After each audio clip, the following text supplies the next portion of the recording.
You want?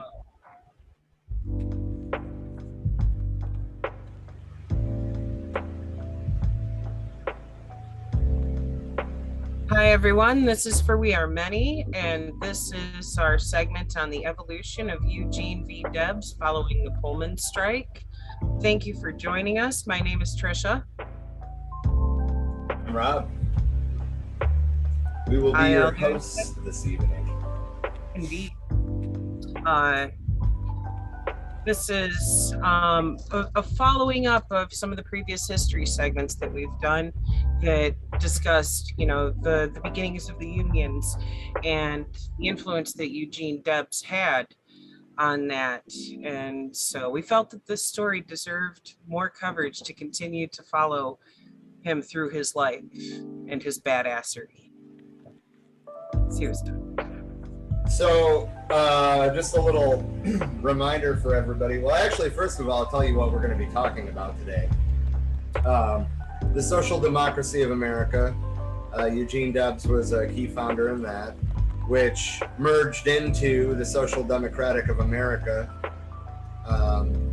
which merged into the Socialist Party of America. And just to point it out, the Socialist Party USA was split from that party when they changed their name. So, yeah. If you like what we do, contribute to our Patreon. $1 to $10 a month. We have a couple funny, I guess, troll tiers for specifically for Elon Musk and Jeff Bezos. If one of their dragon asses wants to donate. In the meantime, for our own shit giggles. Yeah, right. But no, in reality, every dollar helps. We do have overhead costs that we're paying out of our pocket. Just like you, we're working class individuals. It's not like we are making, it's not like we're trying to really make any money off of this, really, but helping pay the bills would definitely be nice. Help covering just even the costs of, the programs that we use to run all of this stuff would be great. All right, so I guess we can dive right in. First things first, the Social Democracy of America. Give me just a second. AKA the Cooperative Brotherhood. Right. I like that name. Right.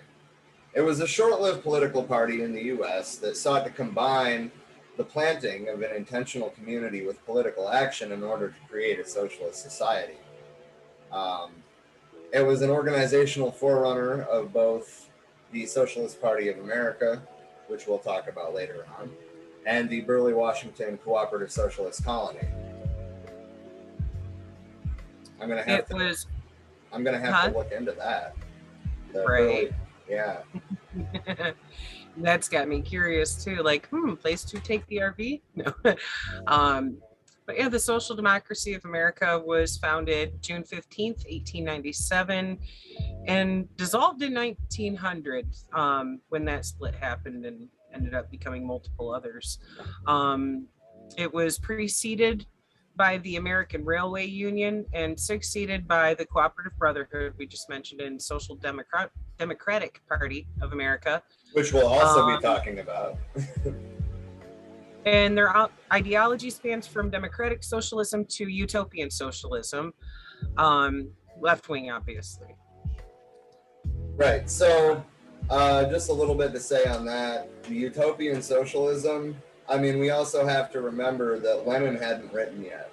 So all that means is that they didn't necessarily agree with Engels on his scientific socialism, which I happen to agree with Engels on his scientific socialism, but that's another conversation altogether. Right. Maybe we should do another segment breaking down the differences between just even those specific types of socialism so people are aware of the difference. That would make a good segment. Yeah, it would.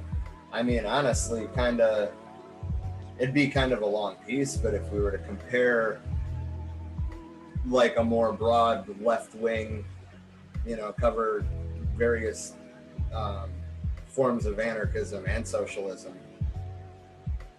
Right. Just kind of like, I mean, obviously that'd have to be a fairly quick rundown to do that in one piece, but yes, we should do like a mini series of that. Agreed. Yeah.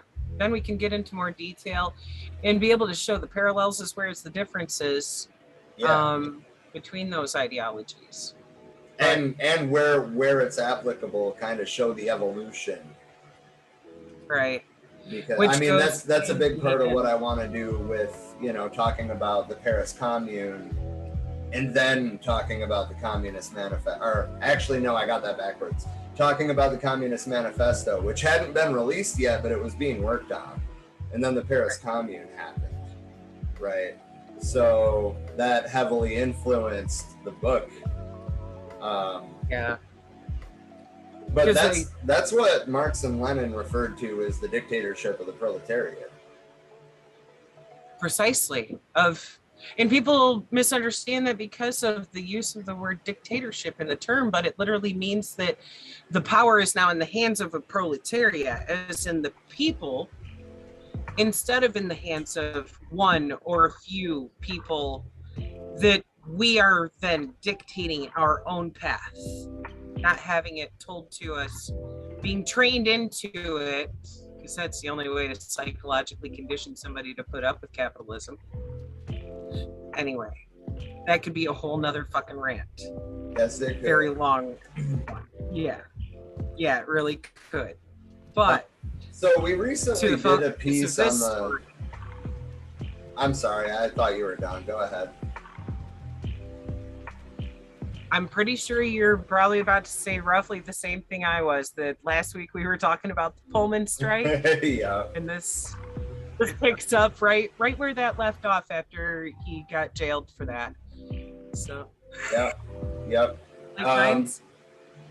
So basically, while he was in jail, in the aftermath of the Pullman strike, because the mail was stopped and he was charged with a federal crime for that. He was introduced to socialism in prison. I forget who it was, but there was someone who visited him and gave him some reading material, and he came out of prison a socialist. And that being said, he did support William Jennings Bryan in the 1896 presidential race, but he announced his conversion to socialism in 1897.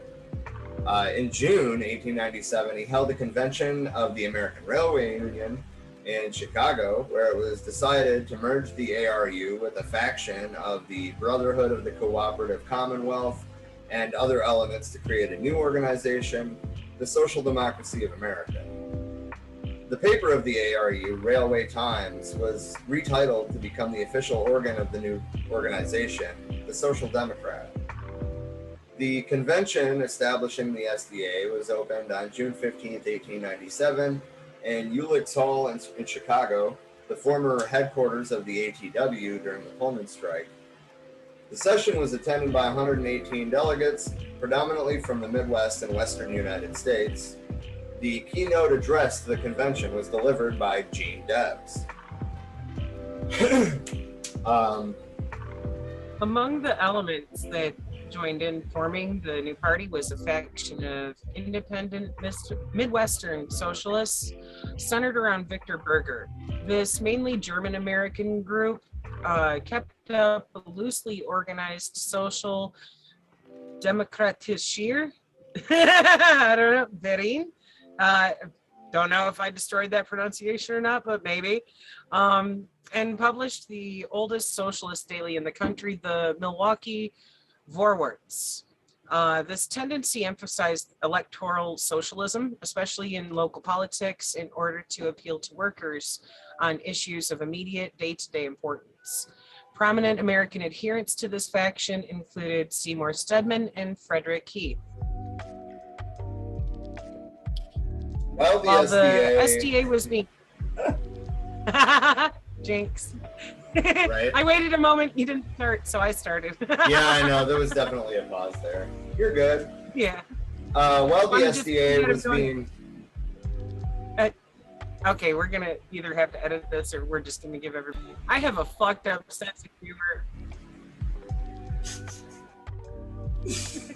While the SDA was being organized, there was some factional trouble within the older Socialist Labor Party.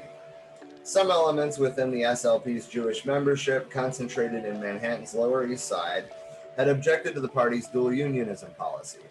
As a consequence, the party's Yiddish language papers were put under direct party control. When the dissidents responded by launching the Jewish Daily Forward and forming press clubs to influence party activity among Jewish members, the party leadership expelled the 4th, 5th, and 12th Assembly District branches on July 4th. The expelled branches held a convention the 31st of July to August 2nd, at which they decided to affiliate with the SDA. Among the prominent members of this faction were Abraham Kahan, Meyer London, Isaac Horwich, one of the two, Morris Winchevsky, Michael Zemetkin, Max Pine, and Lewis E. Miller. Those were some hard names, bro. What? Yeah. Indeed. Especially when it comes into like pronunciation of certain things, where like in German oftentimes W's are the not w. Anyway, in St. Louis, the local SLP branch had published its own paper, Labor, in the early to mid 90s, edited by Albert Sanderson and Gustav Hohn, which showed independence from the SLP leadership and also opposed the dual union policy. This paper's editorial policy was condemned, and the paper disaffiliated with the party at its 1896 convention, but ill feeling toward the party leadership continued. In January 1897, the St. Louis local readmitted a member named Griesbach into the party after he had left in 1896 to work for William Jennings Bryan's campaign.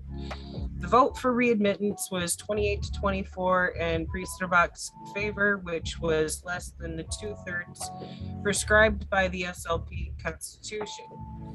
On petition of loyal members, the St. Louis local was reorganized and the dissident members went into the new SDA.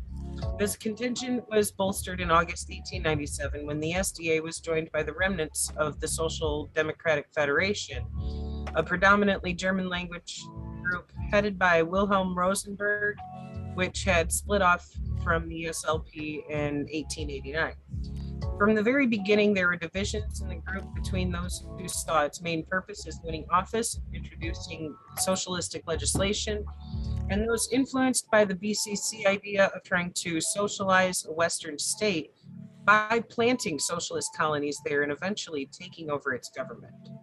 Nevertheless, a 3-man colonization commission crisscrossed the country, visiting possible sites, especially in Colorado and Tennessee. Damn. I mean, that a lot of other Marxists have written about building socialism, and that's essentially what we're seeing here. You know, that's a hell of a lot more than the social democrats today, or the democratic socialists, whatever. Right. I mean, I can't say that because some democratic socialists do put in legwork in the community, but that's not the point. I didn't mean to cut you off, though. Oh, no, it's all good. I was just thinking, like, you know, that shows a very distinct difference between those who think that just pushing for these policies will fix it all versus those who are like, no, we need to actually pound the pavement and go talk to people, because, you know, that change comes from having support in numbers. Like even if, you know, somebody who is an actual leftist gets, you know, put in office, unless they have support for those bills, they're going to have a hard time getting them passed. It takes both. It takes the groundwork at least if you're going to take that path of using legislation to enact these changes. Right.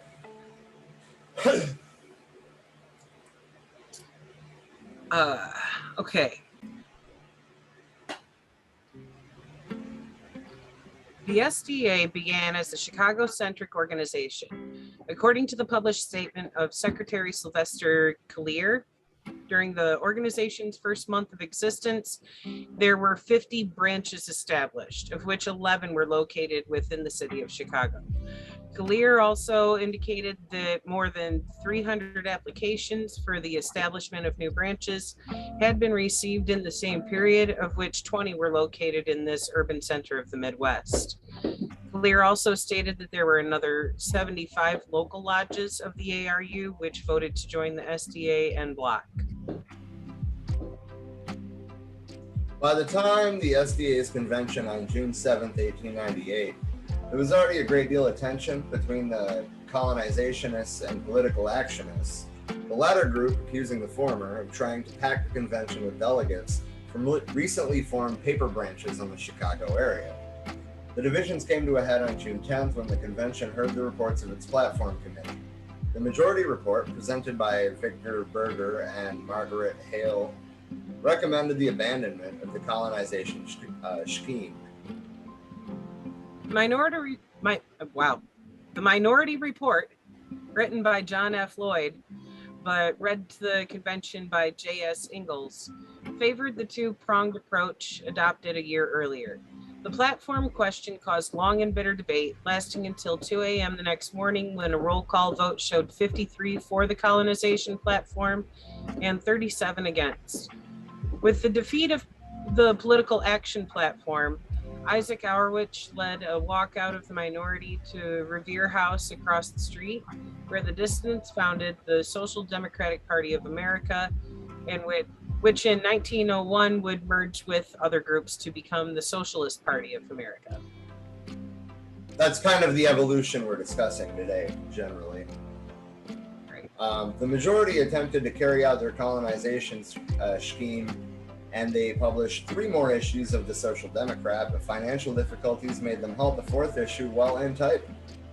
Fearing that the organization might go under if a colony was not established immediately, they authorized Cyrus Field Willard to locate a colony and do what, in his judgment, appeared the right thing to do. Willard went to Seattle to consult with SDA member J.B. Fowler, who pointed out the good harbors on southern Puget Sound, where they found Henry W. Stein, who was sympathetic to them politically and had just become the executor of some land in rural Kitsap County that was open for sale. In September 1898, the SDA reincorporated in Seattle as the Cooperative Brotherhood, and on October 18th, they purchased 260 acres for $6,000. Damn. Gotta put that in 1898 dollars, like. Right, yeah. Spending power. Holy shit. Well, I mean, if they got, look at where it's at, though. If they got harbors, I mean. Right. The first colonists arrived on October 20th, 1898. A new organizational structure was put into place with members paying $1 initiation fee and $1 monthly dues. The intention being that such substantial dues would provide a constant monthly income to subsidize the initial phase of the colonization effort. In addition, a rather far-fetched prospectus was issued, proposing the generation of $5 million in operating capital through the sale of $10 shares of non-dividend paying stock, with additional funds raised through sale of low-interest bonds to supporters. National headquarters were established in Seattle. Wow. While never reaching more than about 120 inhabitants, the colony thrived for a few years. Originally named Brotherhood, the inhabitants gradually began to refer to it as Burley after the nearby Burley Creek. A colony script was created that include a $1 denomination for an 8-hour workday and smaller units called minims for minutes workers over less than 6 hours.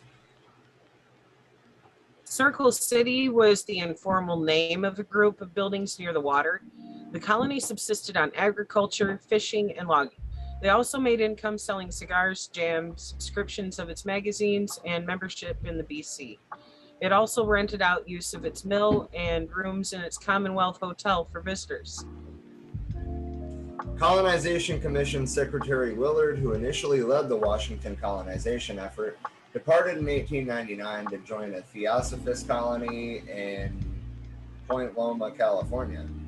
The Brotherhood was later governed by a 12-man board of trustees who were elected by mail vote each December for 4-year staggered terms. A board of directors managed the affairs of the colony itself and was elected every January. Members of the Cooperative Brotherhood, who were not residents of the colony, organized in local chapters called Temples of the Knights of the Brotherhood in places like Chicago. Its newspaper, the Cooperator, stayed in publication from December 1898 to June 1906. Originally an 8-page weekly, it changed to a 32-page monthly in 1902 and to a 16-page magazine in October 1903. The colony went into decline in the late 1900s. In December 1904, some members reincorporated into the Burley-Rockdale Mercantile Association, and 3 months later, the Cooperative Brotherhood itself reorganized into a joint stock company. By 1908, there were 150 members of the Brotherhood, only 17 resident of the colony. The trustees called a meeting of stockholders to dissolve the Brotherhood in late 1912, but it lacked a 2/3 majority, whereupon those who were in favor of disbanding took the company to court. On January 10th, 1913, Judge John P. Young ordered the Cooperative Brotherhood dissolved and put its assets into receivership. The last of its properties was sold off in 1924. So obviously, Debs kept with, during all this splitting and fracturing, he went with the Social Democratic Party of America, which it was very short-lived because it was part of a growth. It was kind of a consolidation of the socialist movement in the United States. Instead of running, 15 fractured fronts, they were trying to narrow it down to running a front. Right. A couple He was of trying to fronts. unite the left. Right. So the Social Democratic Party of America was pretty short-lived, as I just said.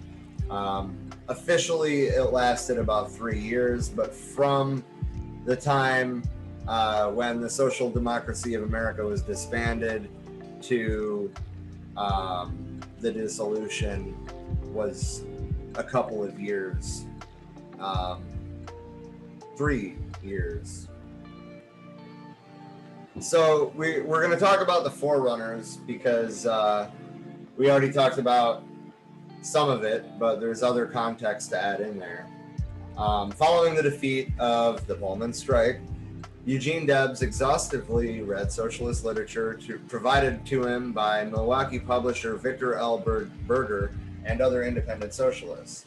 Debs converted to the socialist cause, believing in the aftermath of the suppression of the ARU strike by federal troops, the trade union action alone was insufficient to bring about the liberation of the working class.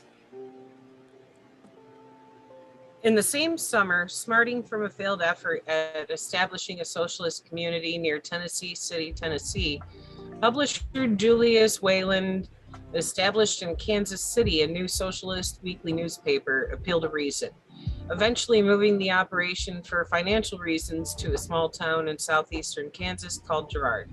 This paper was a major success, quickly gained a paid subscribership of 80,000, and invigorating the socialist movement. A new colonization project was conceived through this paper, the Brotherhood of the Cooperative Commonwealth, which aimed to seed an undecided Western state with socialist colonies and to electorally take over the government of that state, thus establishing a foothold for socialism in America. Debs was named the head of this project, and the planets were thus aligned for the formation of a new national political organization. A convention of the remnant of the American Railway Union was called for on June 15th, 1897 in Chicago. So I just kind of want to interject here that I would argue that these socialist colonies didn't fail, because then we had a bunch of red diaper babies in the Pacific Northwest, and they're still there today. Look at the Capitol Hill Autonomous Zone, just for an example. That spirit was put there intentionally, and I do have to respect that, even if the colony itself failed. Right.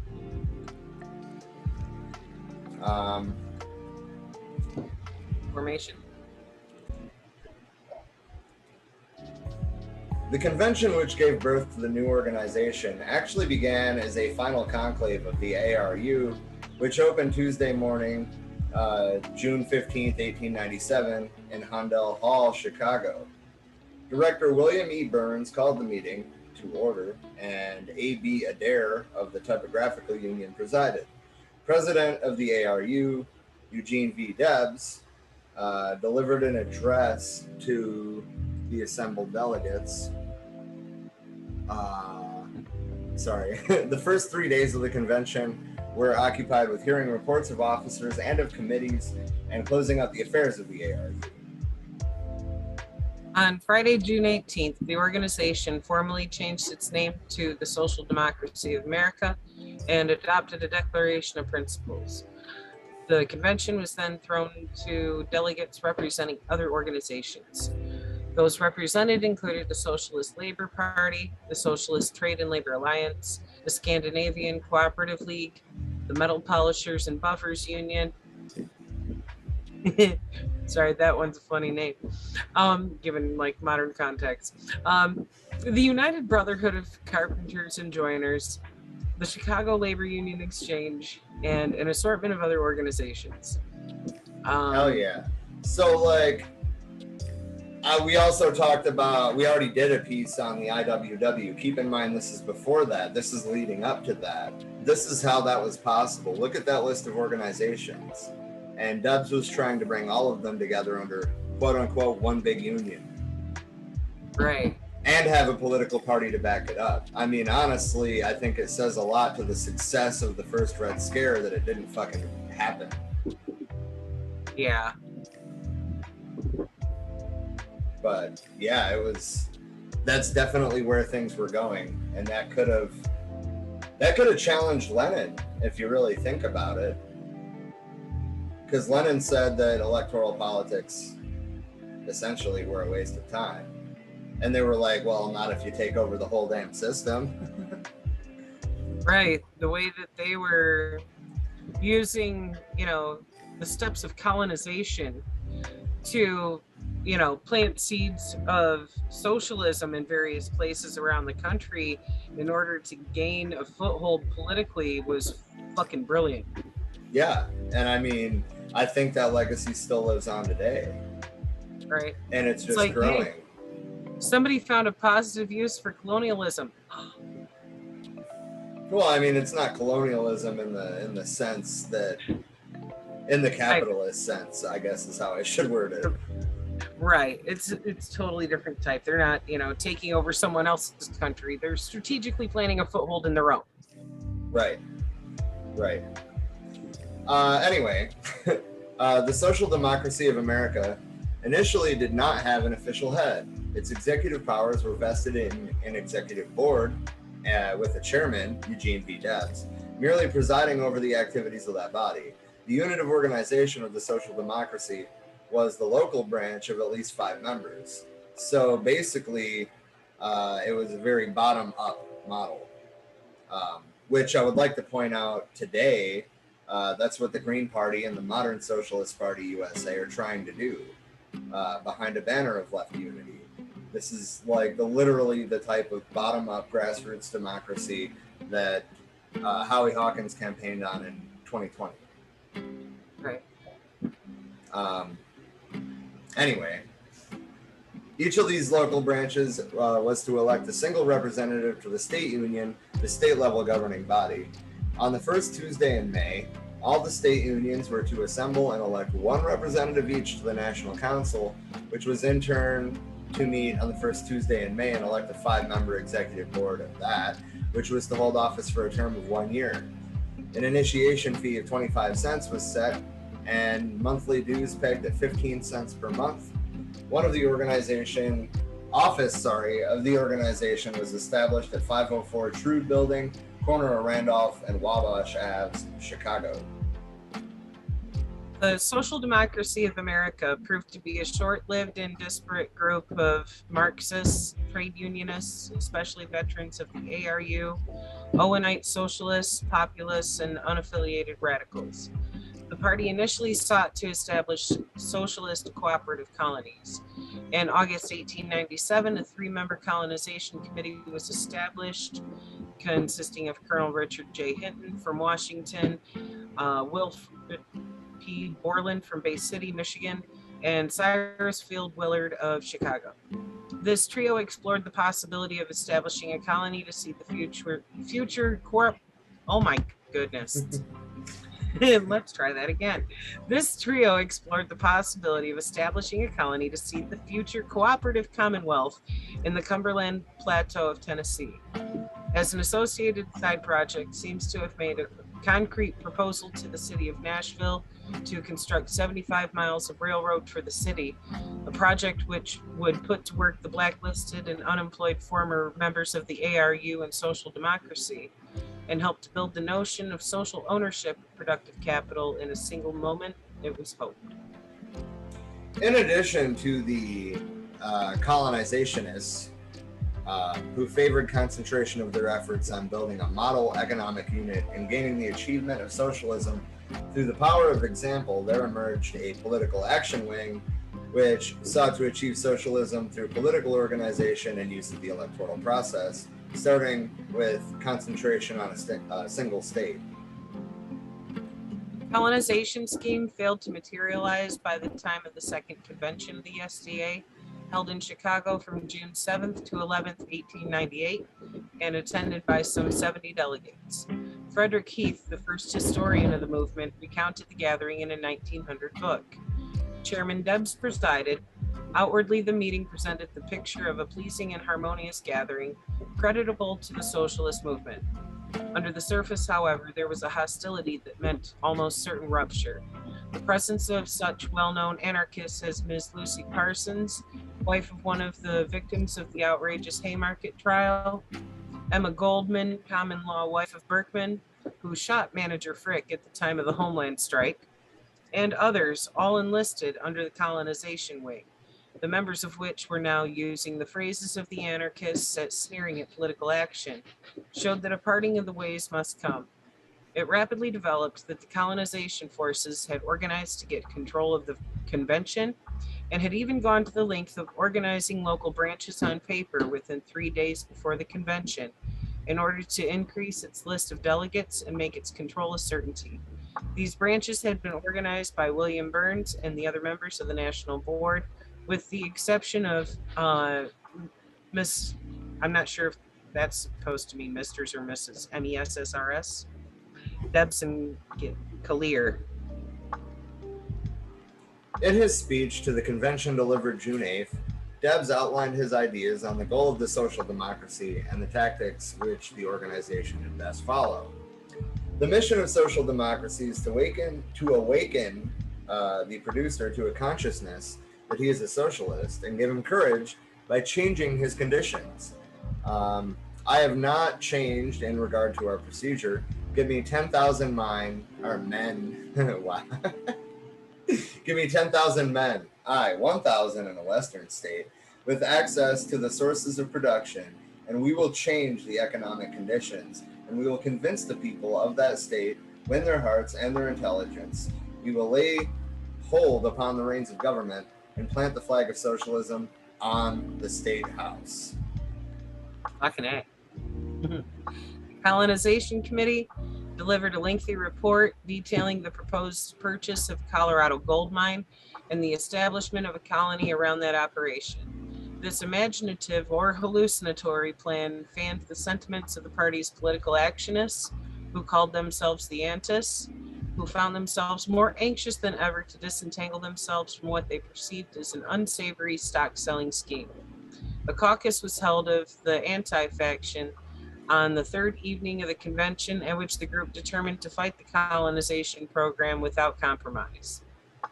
During the fourth day of the proceedings on Friday, June 10th, things turned increasingly bitter when James Hogan delivered a 2-hour report as vice chairman of the National Executive Board and treasurer, during the course of which he had directly attacked Secretary Sylvester Killer, a political actionist, alleging incompetence or dishonesty.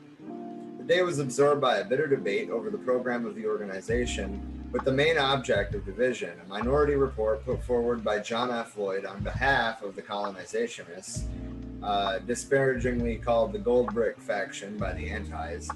The arguments went on all day Friday, June 10th, finishing at 2:30 a.m., with a vote in which the colonization minority plank was carried by a vote of 53 to 37.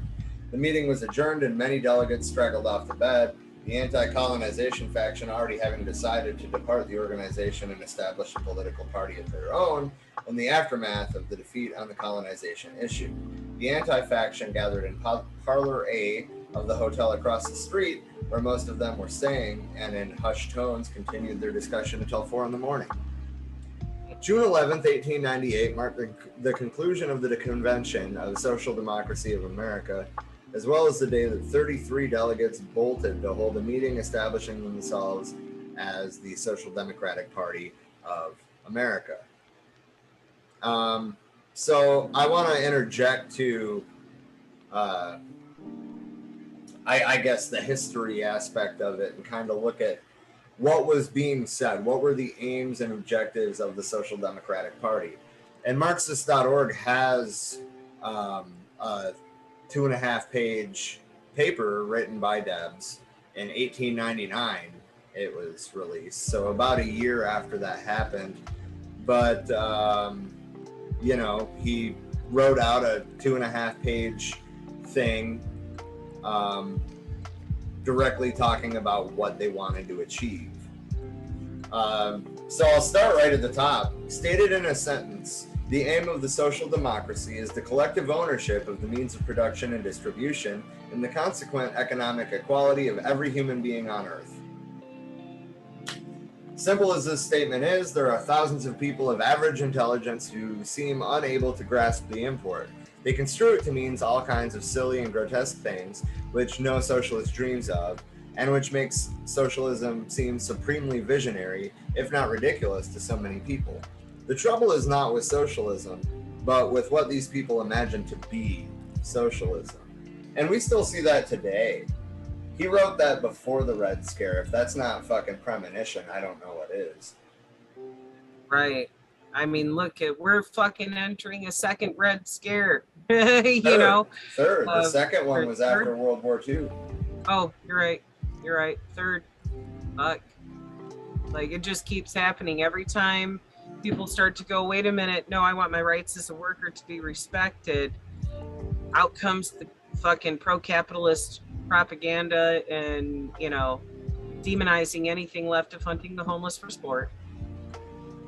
Again. The nationalization of industry upon a cooperative basis is the aim of social democracy.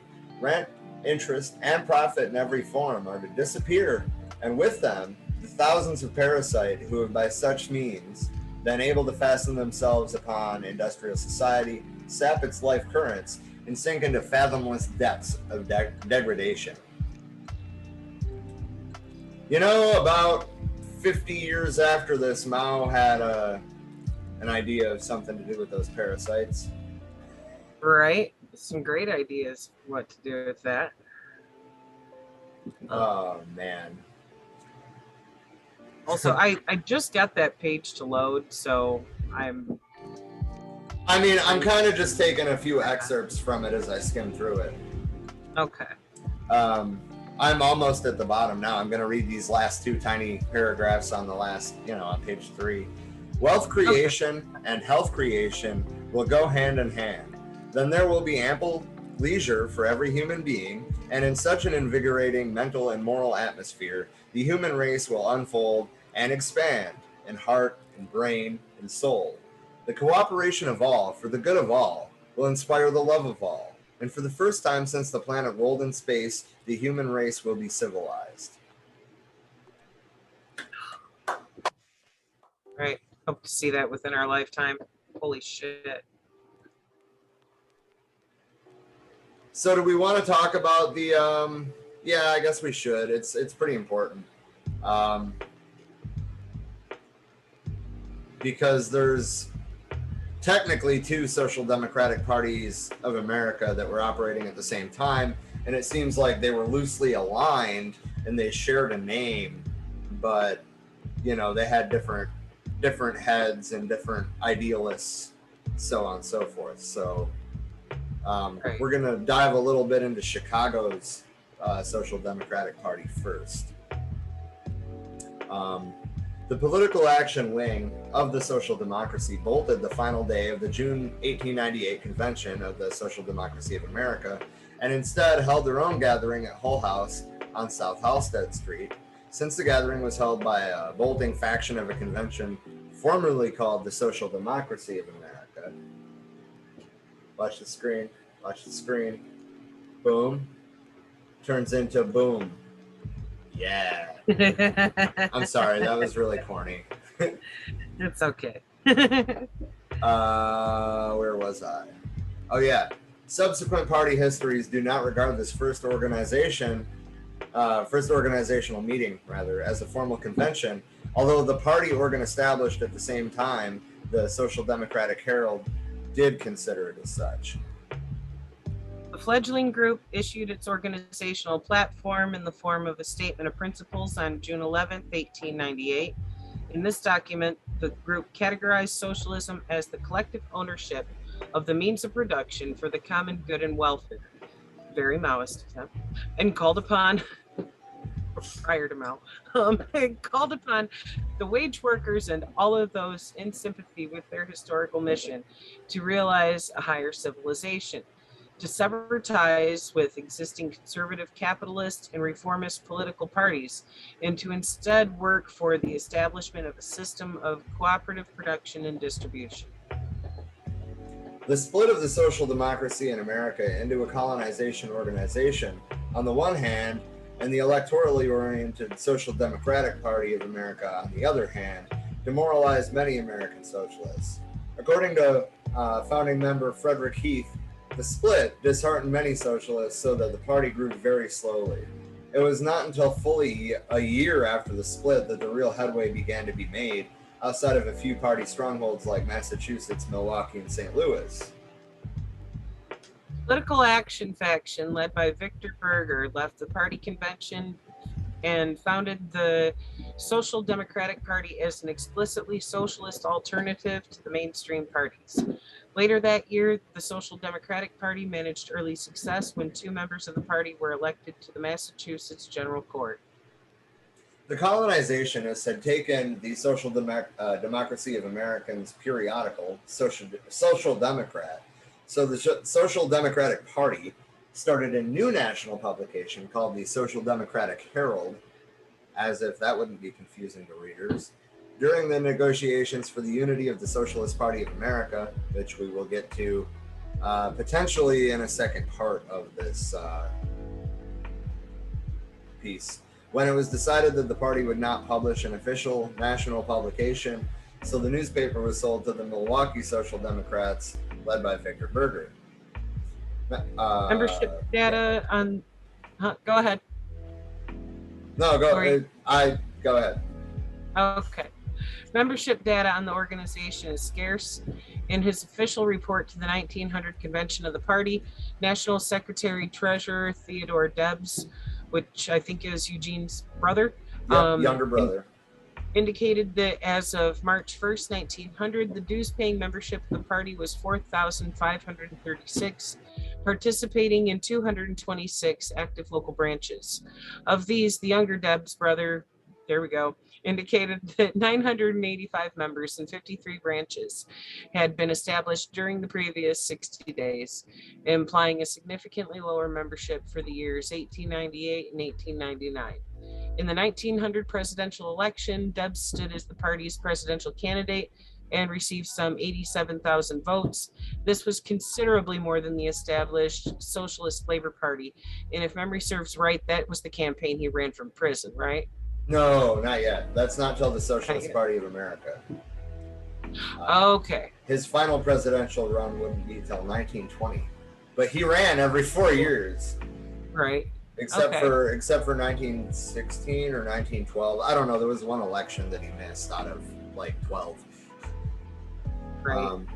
So then Springfield's Social Democratic Party, in addition to the Chicago-based Social Democratic Party of America mentioned above, there was a second Social Democratic Party of America based in Springfield, Massachusetts in the second half of the 1890s.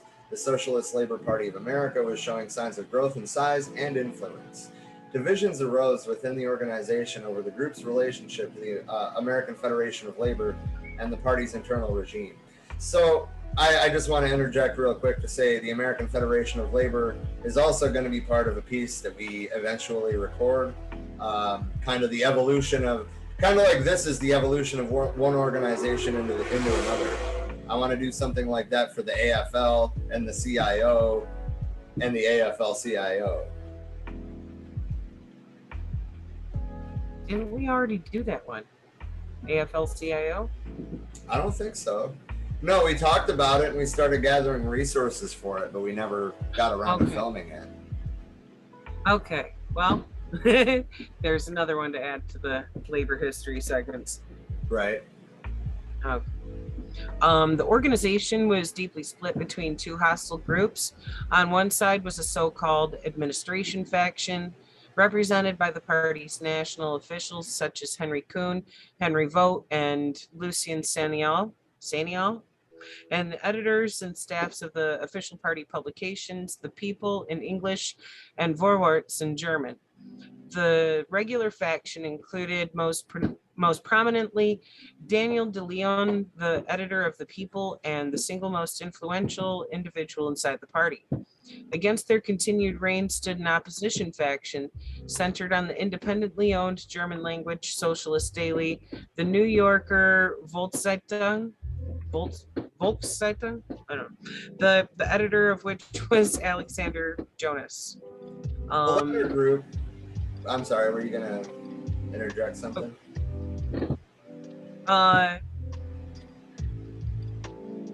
No, go for it. Okay. The latter group was particularly hostile to the trade union policy adopted at the 1896 convention, believing it to have alienated erstwhile allies in the existing labor movement and thus marginalized the party. It also resented the rigid party discipline practiced by the National Executive Committee, which included the expulsions of dissidents and the suspension of entire sections. This festering split erupted in open conflict in July 1899 over the election of a new general committee akin to a city committee of Section New York, a group to which the 1896 party convention purportedly delegated the power to elect a committee for the national organization. This new committee was to, in turn, have the power of selecting editors of the party's printed organs. Section New York, narrowly controlled by the dissident faction, elected such a general committee, which met for the first time on July 8, 1899. This gathering quickly dissolved in acrimony, and a second meeting was hastily scheduled to be held 2 nights later by the dissident faction. The second session elected Henry Slobodan as national secretary and named new editor of The People to replace De Leon, to whom the dissidents felt personal enmity. This action of the dissident general committee was not recognized by the sitting National Executive Committee. The meeting held to be illegally constitute, and the committee and the official press continued to conduct irregular operations. The dissidents declared themselves the rightful owners of the Socialist Labor Party's name, logo, and press, and established themselves as such. 2 parallel organizations, each designating itself the Socialist Labor Party and issuing a publication called The People, thus emerged in 1899, naming competing full slates of candidates for the elections of 1899. the matter was taken to the capitalist courts. The dissidents were derisively referred to in polemics as the kangaroos by the regulars, the analogy being drawn between the dissidents' free and loose interpretation of party legality in the calling and conduct of the reorganizational meetings and the kangaroo courts of the Wild West. The dissident faction was bolstered by the support of allies in Chicago, centered on an English language newspaper called The Workers' Call, edited by A.M. Simons. This group initially attempted to circumvent the New York Committee of the party by declaring itself the official center of the organization in light of the inter-party emergency that erupted in the summer of 1899 as a result of the rupture of Section New York. In response, Section Chicago was suspended by the New York Committee. Dissident Section Chicago moved in fairly short order towards unity with the largely German New York party right oppositionists. An emergency national convention was called by the pro-AFL anti-De Leon kangaroo dissidents. The gathering was held in Rochester, New York, attended by 59 delegates. That's an awful low number compared to the other conventions we've seen. And proclaimed itself as the official 10th National Convention of the Socialist Labor Party. Henry L. Slobodin was formally elected Executive Secretary of the Rochester organization, which tentatively continued to call itself the Socialist Labor Party and to issue its own English language newspaper under the name of the People. The convention repudiated the Socialist Trade and Labor Alliance, the hated dual union umbrella organization established by the regular party in 1896 in opposition to the AFL, instead proclaiming its support for the struggles of all trade unions without regard to affiliation. A new platform was adopted and revised, bylaws approved.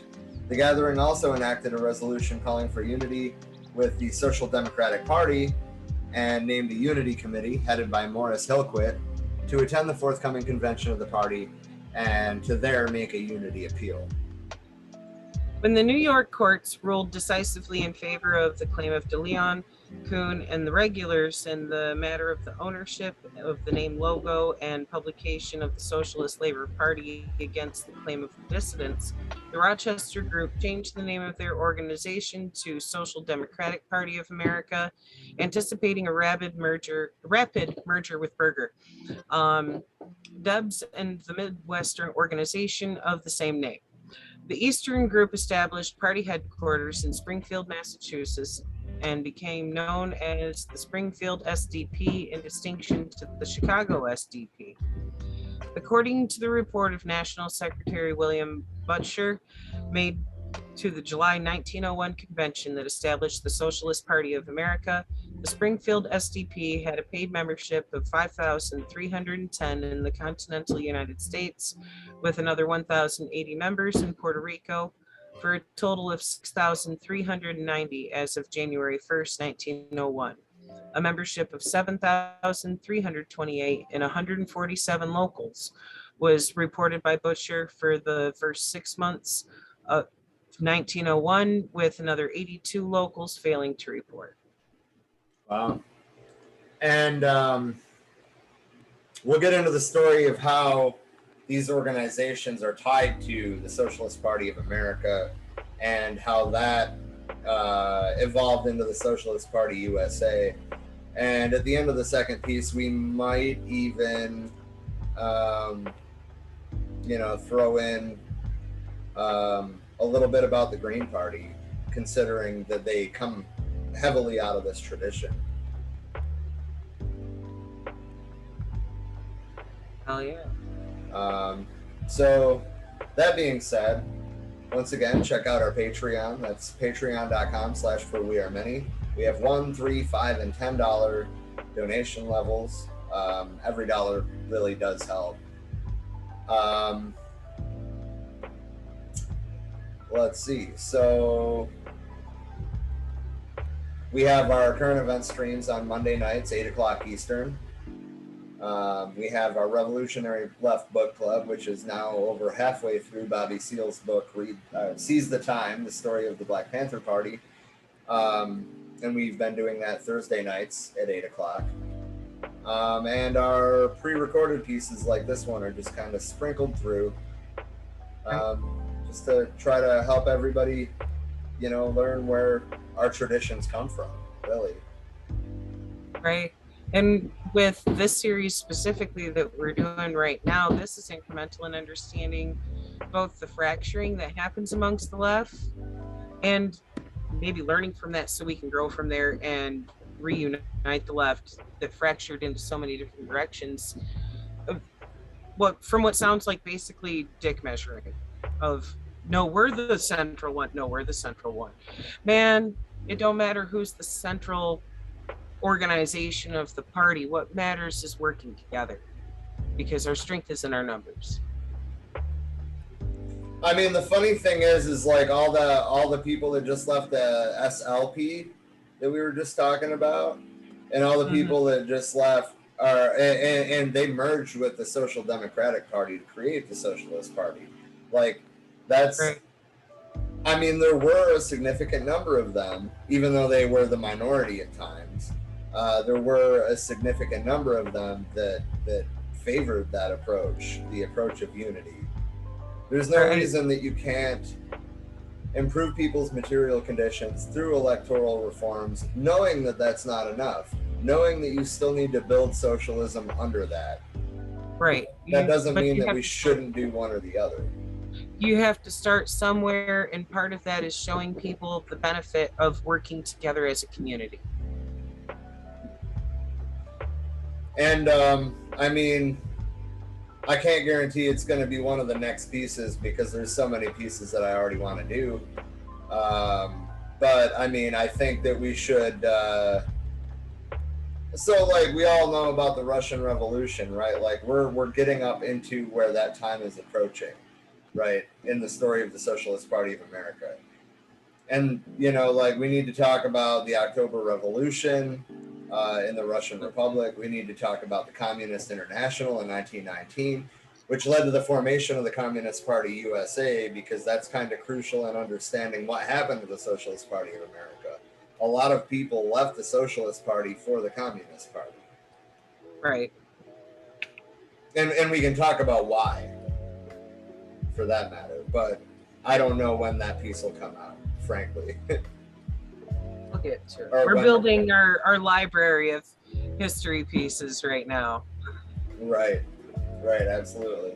So whatever day we end up releasing this on, we'll release the second part of it 7 days following that, I think is what we'll do. Sounds good. Anyway, I hope you all had a happy 4th. I don't really want to say anything else about that holiday. I just hope you enjoyed yourselves. Just enjoy some time off, barbecue, blow shit up, enjoy your family's company, Right. Yeah, absolutely. Oh. I'm going to play us out with, it should sound pretty familiar once it starts playing. Yeah, we've heard it before, but that's okay. Well, while you get that loaded up, I'll just remind everybody we are on Facebook, YouTube, Instagram, Twitter, all over the place, everywhere that you can find podcasts. Yep. And we also have our website, www.forwearemany.org. Hell yeah. If you have any questions for us, or if you have any suggestions for us, or if you want to join us, message our Facebook page or send an email to forwearemanypodcast@gmail.com. One of us will get back to you, I guarantee it.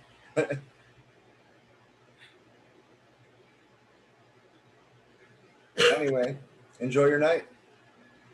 Good night.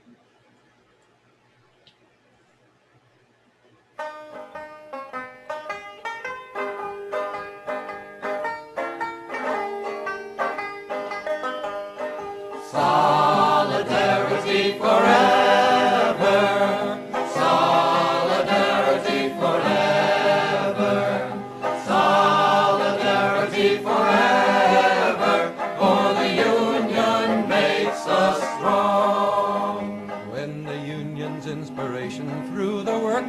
blood shall run. There can be no power greater anywhere beneath the sun.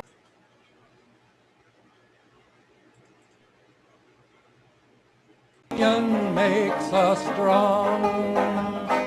Solidarity forever. Solidarity forever. Solidarity forever. For the Union makes us strong. It is we who plowed the prairies, built the cities where they trade, dug the mines and built the workshops, endless miles of railroad laid. Now we stand outcast.